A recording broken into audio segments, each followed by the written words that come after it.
My name is Madison Reed.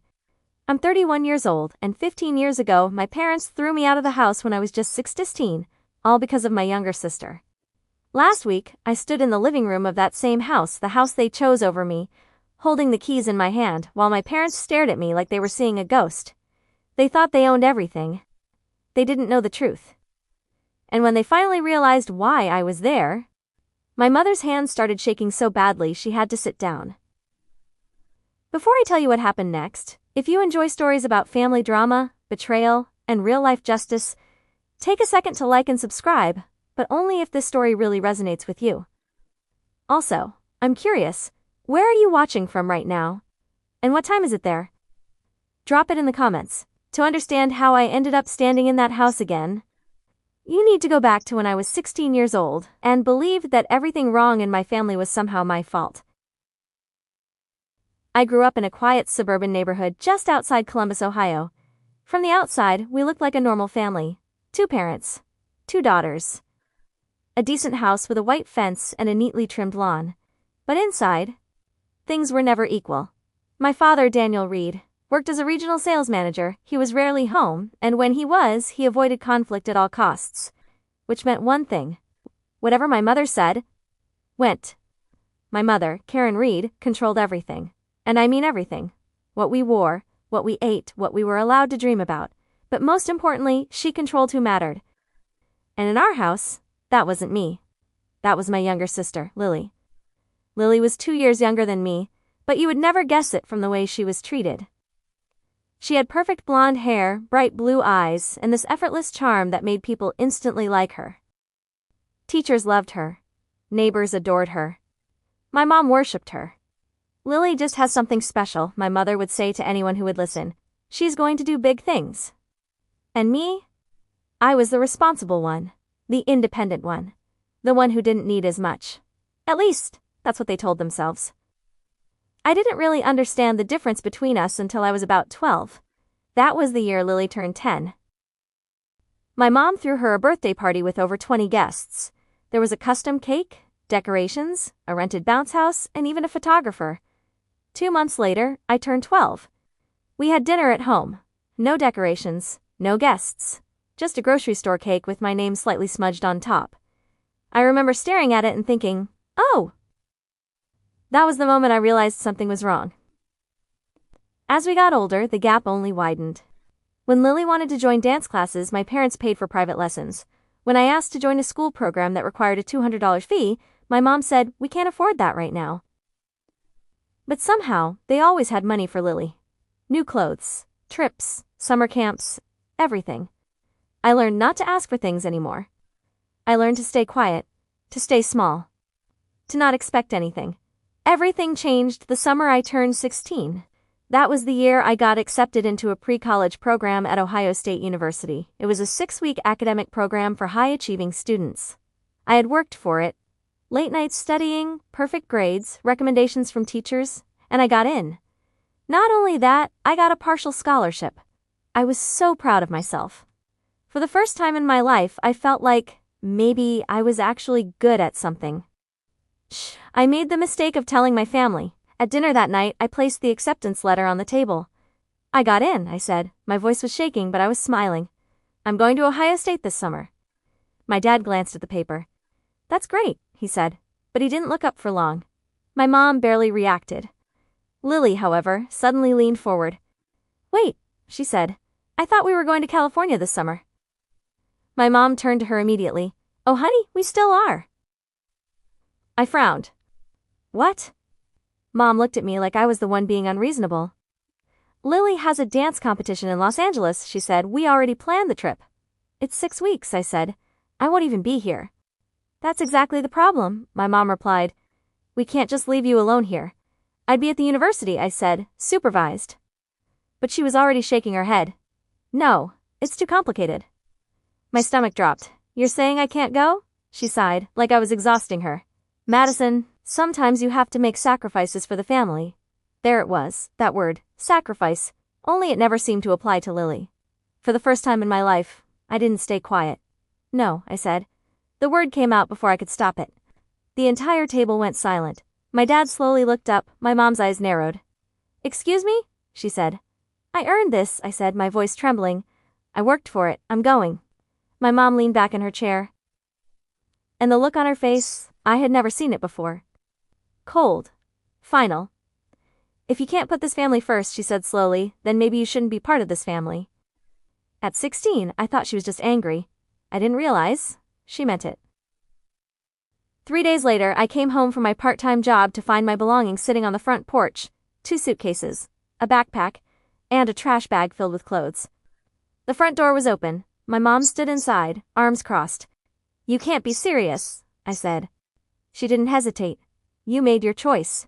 My heart was pounding. I said I wanted to go to a school program. And I said this family comes first. Behind her I could see my dad standing in the hallway. He didn't say anything. He didn't move. He just watched. I looked past her. Lily? I called. For a moment I saw movement upstairs. A shadow in the window. She was watching. But she didn't come down. I have nowhere to go, I said. My voice was shaking now. That's not my problem anymore, my mother replied. Just like that. 16 years of being their daughter ended in one sentence. I stood on that porch for hours. The sun went down, the streetlights came on, cars passed by, people living their lives like nothing had changed, but my entire world had just collapsed. I kept thinking, they're gonna come back, they're gonna open the door. This is a mistake. It wasn't. Around 10 p.m., a car pulled into the driveway. For a split second, I thought it was my dad. It wasn't. It was my Aunt Rachel, my mom's older sister. She stepped out of the car, took one look at me sitting on those bags, and her face changed. What happened? She asked. I couldn't answer. I just started crying. That night, as I sat in her car driving away from the only home I had ever known, I didn't know that everything in my life was about to change. I didn't know that the same house I was leaving behind would one day belong to me, and that the people who threw me out would be the ones begging me to stay. Aunt Rachel didn't ask questions that night. She just drove. Every once in a while she would glance at me like she was trying to figure out how things had gotten this bad without her noticing. When we finally reached her house, she opened the door, turned on the lights, and said something I had never heard before. You're safe here.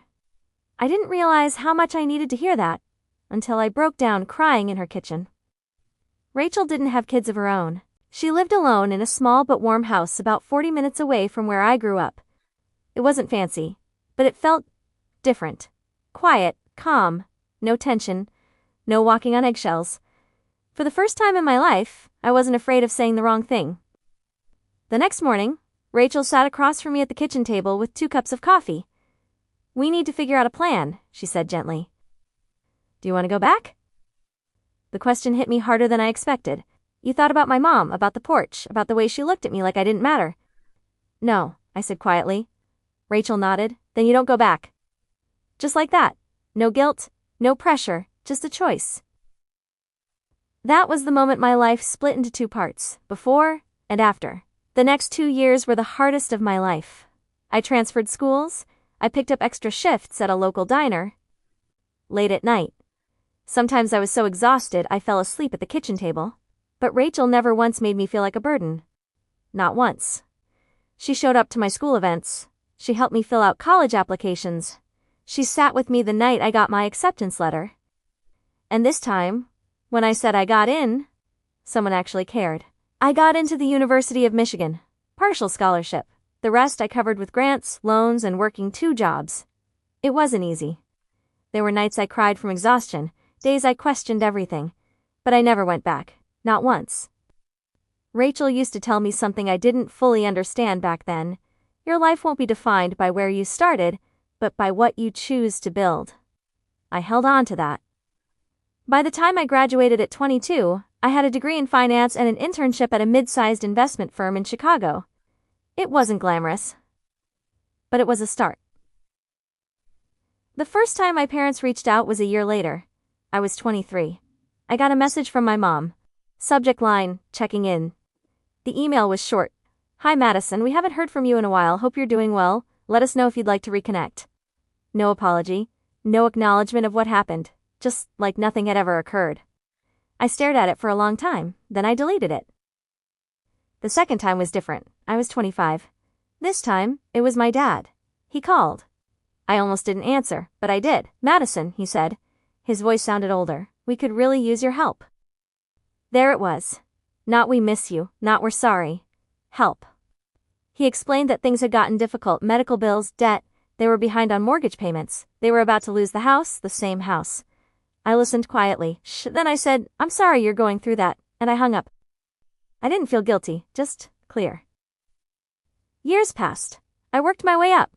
Analyst, senior analyst, then portfolio manager. I learned everything I could, took risks, made smart decisions, built connections.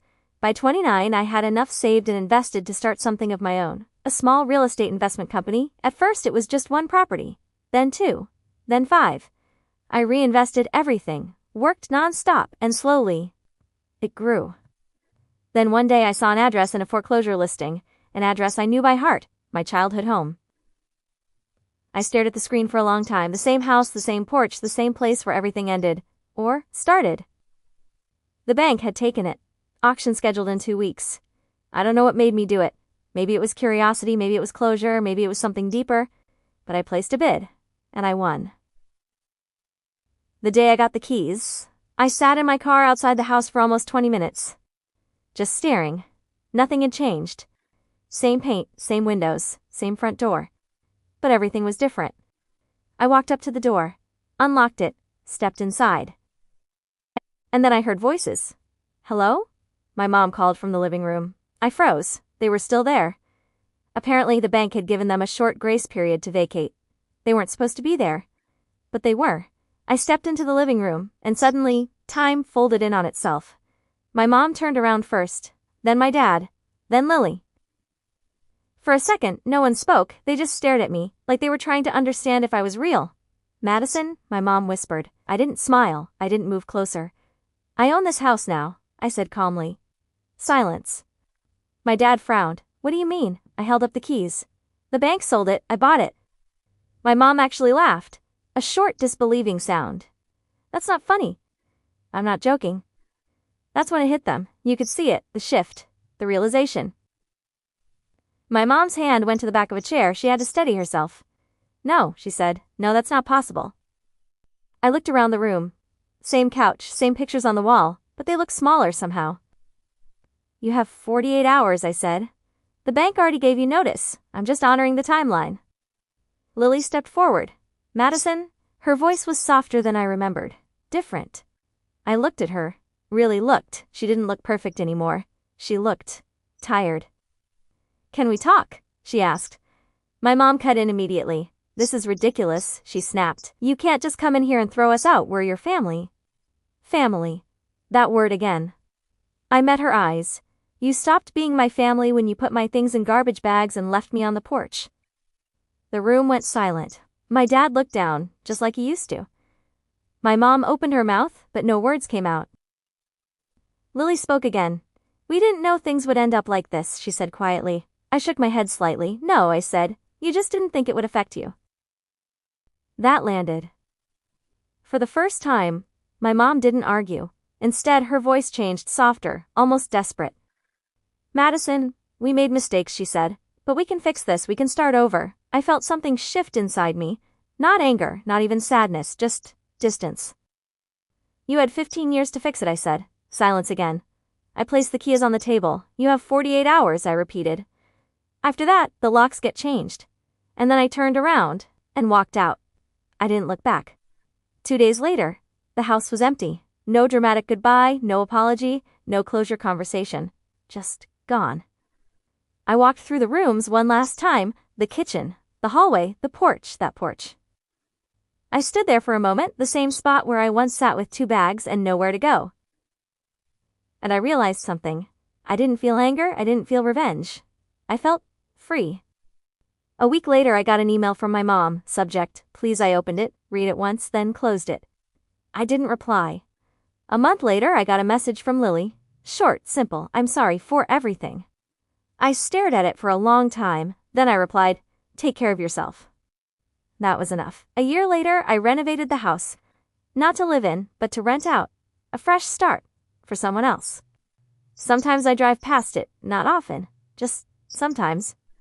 And every time I do I think about how close I came to believing I didn't matter. But here's what I've learned. Your worth isn't decided by the people who failed to see it. And family isn't about who shares your last name. It's about who shows up when you have nothing. If this story resonated with you, if you've ever had to walk away from people who were supposed to love you, you're not alone.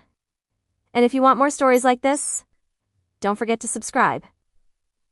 Because sometimes, walking away is the beginning of everything.